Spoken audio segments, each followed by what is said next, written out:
My husband, a 30-year-old who isn't usually fond of scary tales, surprisingly decided to break the ice one night with my younger brother by sharing ghost stories. We are currently staying at my mom's house while our new home is under construction.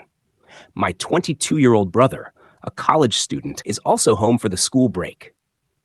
Typically, he's quite antisocial, spending most of his time in his room playing video games or watching movies. One night, with my mom away at a work event until past midnight, the three of us had dinner together. My husband, looking to spark some conversation, started recounting ghost stories. To my surprise, my brother, who usually stays quiet and reserved, got really engaged. The bond between my brother and my husband has always been good, despite my brother's recent, serious emo phase. As the night progressed, the conversation grew more animated. I was washing dishes while my husband and brother continued swapping tales, spooking themselves out. My brother, typically the first to retreat to his room, decided to stick around, not wanting to be alone. My husband, usually one to shy away from such topics, also stayed in the living room despite feeling sleepy.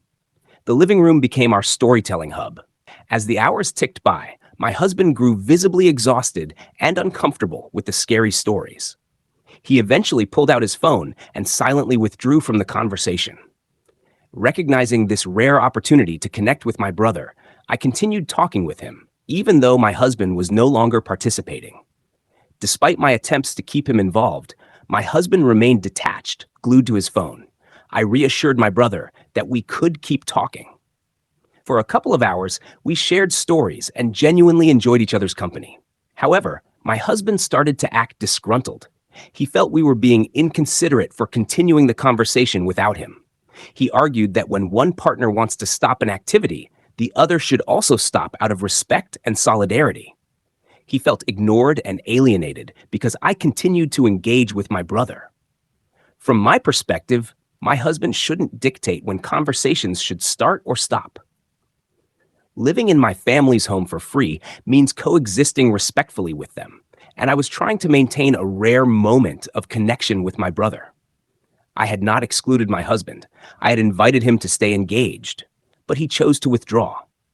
The incident escalated to the point where my husband declared he wanted to sever ties with my brother over this.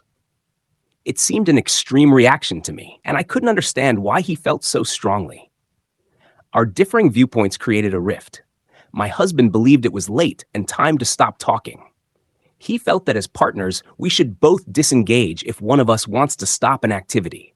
He thought my continued conversation with my brother showed a lack of consideration for him. In contrast, I believed he shouldn't control the dynamics of every conversation. Respecting my family means engaging with them when opportunities arise. I had not excluded him intentionally and had tried to keep him involved. This night, which started as a simple attempt to break the ice with ghost stories, ended up revealing deeper issues about respect, consideration, and communication in our relationship.